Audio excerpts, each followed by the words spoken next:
रासायनिक बलगतिकी क्या है? केमिकल काइनेटिक्स चैप्टर है ये। इसकी डेफिनेशन है रसायन विज्ञान की एक शाखा जिसके अंतर्गत अभिक्रिया के वेग तथा क्रियाविधि का अध्ययन किया जाता है। तो इसके अंतर्गत अभिक्रिया का वेग पढ़ते हैं, रेट ऑफ रिएक्शन। तो उससे क्या तात्पर्य है? जब कोई अभिक्रिया प्रारंभ होती है तो अभिकारक की सांद्रता घटती है और उत्पाद की सांद्रता बढ़ती है। तो प्रति सेकंड या प्रति मिनट सांद्रता में जो परिवर्तन होता है उसी को हम अभिक्रिया का वेग कहते हैं।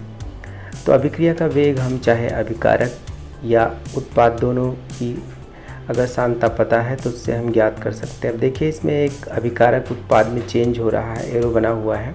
तो अभिक्रिया का वेग हम निकाल सकते हैं। अभिकारक की सांद्रता अगर पता है तो अभिकारक की सांद्रता में जो परिवर्तन हो रहा है उसके लिए हम डेल्टा लगा रहे हैं और डिवाइडेड बाई डेल्टा टी, यानी कितने समय में अभिकारक की सांद्रता में परिवर्तन हुआ। तो डेल्टा टी समय अंतराल है, नीचे डिनोमिनेटर में है और इसमें माइनस भी लगाएंगे। अभिक्रिया का वेग जब अभिकारक की सांद्रता यूज़ करेंगे तो माइनस लगाएंगे और अब उत्पाद की सांद्रता यूज़ करेंगे तो प्लस लगाएंगे। तो ऊपर न्यूमरेटर में उत्पाद की सांद्रता मोलरता में होती है, तो उसको मोलर सांद्रता में जो परिवर्तन होता है ऊपर लिखते हैं, नीचे समय अंतराल लिखते हैं। तो इस प्रकार अभिक्रिया का वेग हम निकाल सकते हैं, चाहे अभिकारक से चाहे उत्पाद से, और वो सेम ही आता है दोनों के केस में।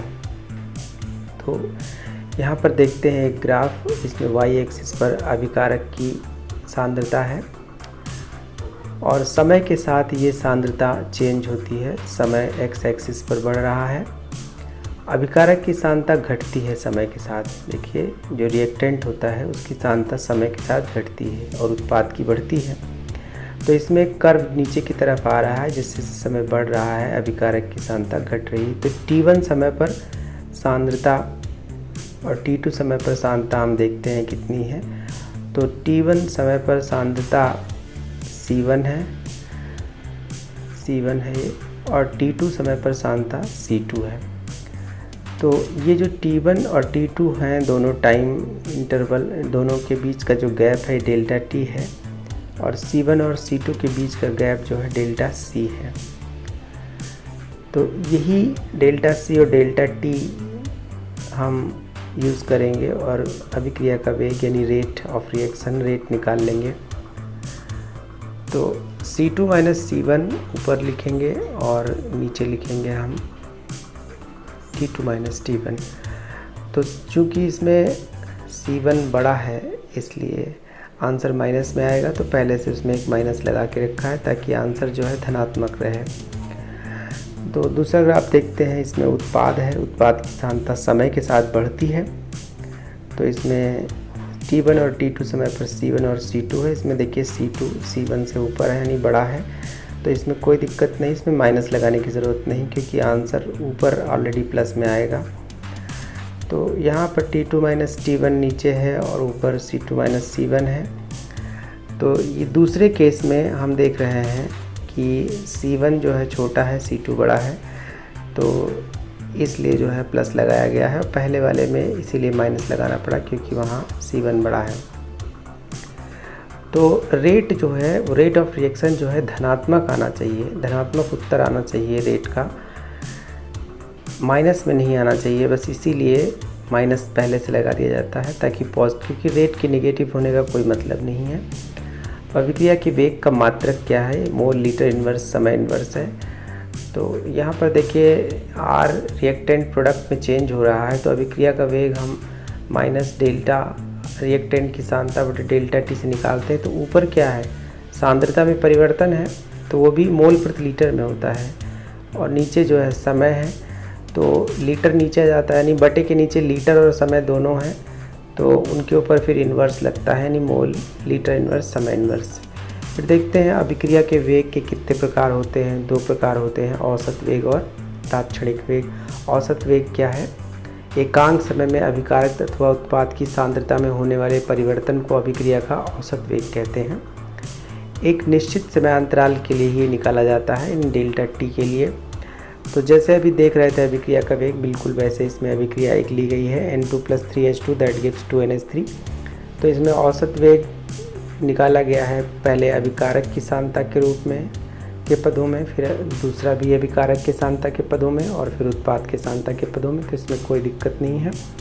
तात्क्षणिक वेग क्या है? जब अभिक्रिया का वेग इस प्रकार ज्ञात किया जाता है कि समयांतराल डेल्टा टी शून्य के निकट हो जाए, यानी डेल्टा टी का मान बहुत ज़्यादा कम हो, तो फिर वो तात्क्षणिक वेग होता है। तो तात्क्षणिक वेग के लिए देखो एक ग्राफ है, इसमें ये उत्पाद की सांद्रता और समय के बीच है। उत्पाद की सांद्रता कर्व पर बढ़ती है, तो यहाँ पर T1 और T2 ओवरलैप कर गए हैं, तो T समय पर एक पॉइंट है P, जिस पर हम स्पर्श रेखा खींचते हैं और उसका स्लोप जो होता है उसी से हम वेग निकालते हैं। तो यहाँ पर जो तात्क्षणिक वेग है वो क्या है?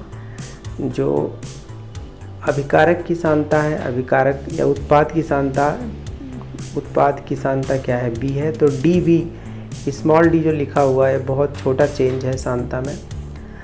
अगर उत्पाद के रूप में अभिकारक के रूप में निकालेंगे तो dA/dt, यानी dA जो है स्मॉल चेंज इन कंसंट्रेशन है और dt जो है स्मॉल चेंज इन टाइम है।